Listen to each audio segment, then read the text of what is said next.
If you want to rank in ChatGPT, you have to be the authority in the industry that is not just regurgitating everything else that's going in the echo chamber right now. Yeah. You can't just post content for the sake of content, and it can't just be chat-based content. Yeah. It's got to be authentic. It's got to be original. It's got to be new. Clay, I got a coffee fact for you. Yeah, we're going to talk a lot about increasing revenue, ramping up those conversions, and a little bit about coffee.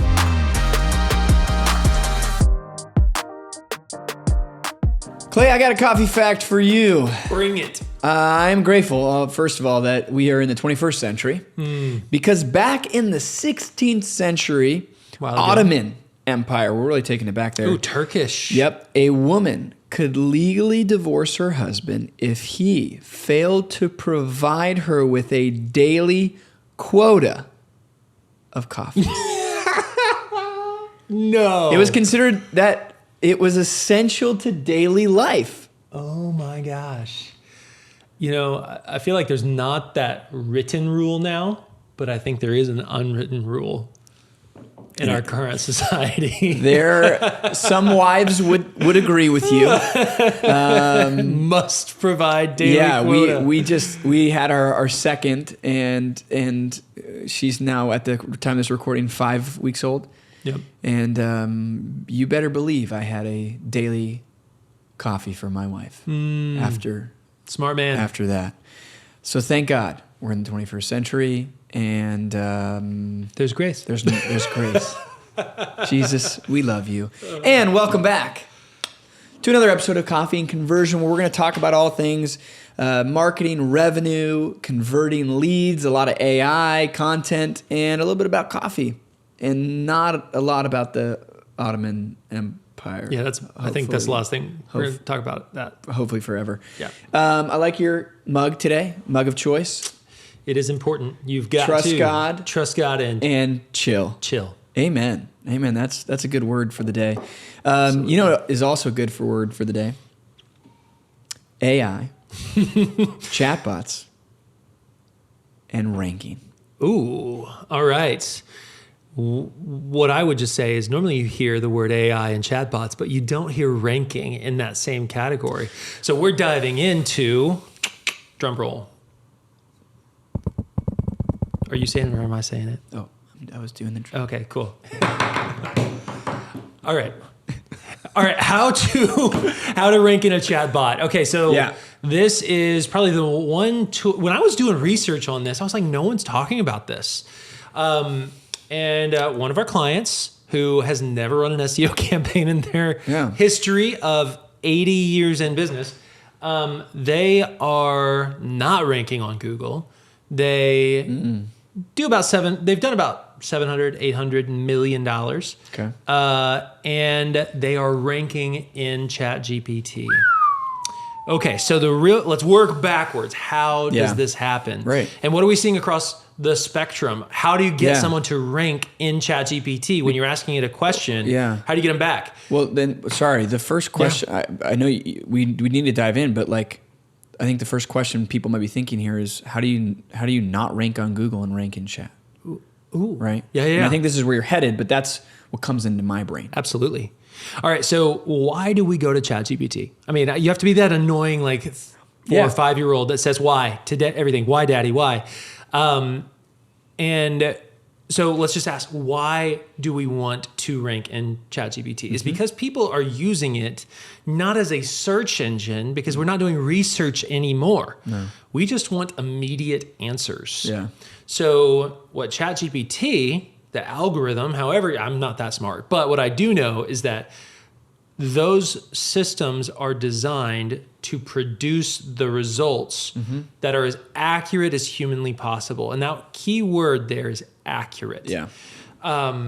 So you go back to the days of citing sources, bibliography, Chicago style. Chicago style, baby. So, I mean, taking me back. Oh yeah. I mean, I haven't touched that since college. 5-paragraph essays. So, it's actually going to pay off now. Yeah. Your mom told you that you would need to use this and you question valuable every tool. single day. Bibliography matters. So let's talk about that. Pull out your encyclopedias, people. The Excitelopedia, not the encyclopedia. Yeah, because I'm excited about it. Yeah. Encyclopedias. So the reason why our client is ranking in ChatGPT is because they are the industry expert and they have validated sources proving as such. And so it's combined with PR, because they issue press releases 5 to 7 times a month, and white papers where they're publishing valuable data. And so when you search for, and I'm not going to give away the customer because I don't have the right to do that, but when you search for what they have to offer on Google, you're not going to pop up. But when you ask ChatGPT, they will. And it's because it's citing the sources that have been double verified through news articles and press and of course, on their website. So if you want to rank in ChatGPT, you have to be the authority in the industry that is not just regurgitating everything else that's going in the echo chamber right now. You can't just post content for the sake of content, and it can't just be chat-based content. It's got to be authentic. It's got to be original. It's got to be new. And you've got to cite sources and provide proof and evidence, and you've got to work hard for that. But if you do that, years ago, I was telling you this earlier, Luke, right before we started, and I've had a little bit of coffee today, guys, so I'm talking so we are encyclopedia'd. I'm going to slow down a little bit. But this just gets me so pumped because when I got into marketing and when I was really ramping up the business, we were seeing significant growth back in 2017, 2018 as an agency. And I attended the Digital Summit, and I can't speak to the quality of the summits these days, but back then I felt like it was really high quality. And the whole point, like my main takeaway from that entire summit in Dallas was that you shouldn't be posting content regularly on your blog. Okay. Now that's anti-SEO practices. Sure.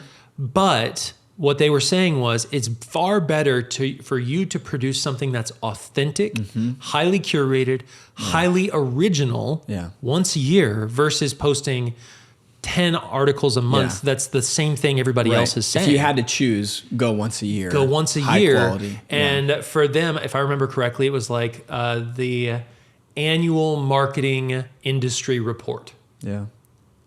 I mean, that obviously... So, I mean, it's a full year of data. It's a full year of data. It's valuable. Every People one of their want companies are involved in it. They're tagged in it. They're backlinked in it. Yeah. So for all of the audience tuning in on YouTube, LinkedIn, podcast platforms, Spotify, Apple, I want you to take this away, that you have got to not just be the perceived thought leader, you actually have to be the thought leader. So that you can't just be regurgitating old content. You've got to be creating new content. It really excites me too, because everyone a couple of years ago when AI started getting so prominent got a little bit worried, and all we saw was regurgitated content. So people going on to hey, write me this blog on this topic with it.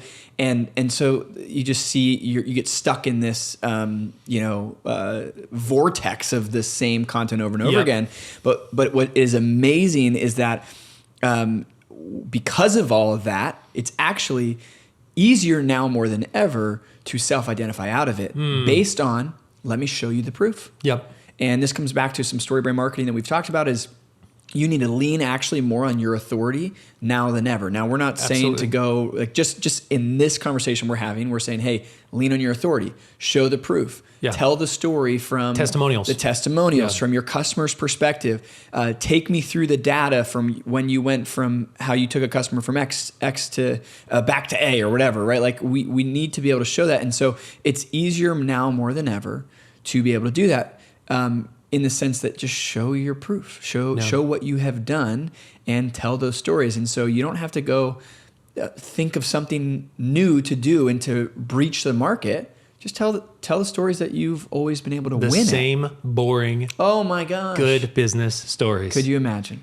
What a concept. I love it. I love it. Well, I think this is really helpful, and this is such a good bite-sized, actionable thing for people to run away with. And so for me and you, what I think about often when we talk to a lot of our fractional revenue clients with is, hey, are you curating the stories? Do you have a way to track that data and to spend the time to do that? And to your point, we don't really need to, get one of these a month out. You don't need to do 7 of these a month if you don't have the bandwidth. Yeah. Let's go for 1 or 2 this year and see where we can go from there with. And so if you guys need help doing that, subscribe to the show. Let us help you do that. Yeah. Follow Clay and I, DM us on LinkedIn, and we can talk about what does it look like to curate that content, because I think we can get stuck. I think people are getting stuck in what stories to tell, and we don't know how to get those stories. And so we'll help you do that. Yeah. And that ties back to previous episodes that we've done that have also been pretty popular, talking about creating binge-worthy entertainment. If you go to LinkedIn right now, oh man, it's tough because you can tell. You can tell that it's all AI generated. So what we're doing is we're glimpsing into what our future bot selves are just saying to each other. And so how do you stand out in the midst of all of the noise? I mean, we've been saying this for a decade, standing out in the noise. Can you, just try to fathom how much noise there is right now, because we've had all of these megaphones called ChatGPT, Claude, Gemini, Perplex, all of these things are just amplifying so much noise. And so standing out is to your point, being simple, being authentic, creating content that's entertaining, that's human, and that is cited by good sources and isn't just, hey, this is what I had ChatGPT generate for me based off of a thought or an idea. It's, no, I curated all of my data and then I had Claude or ChatGPT butter it up. So I'll leave you with this, Clay. In a world of noise and robots and future craziness, be a Wally. Just saying. We'll see you next time on next week's episode of Coffee and Conversion. Cheers.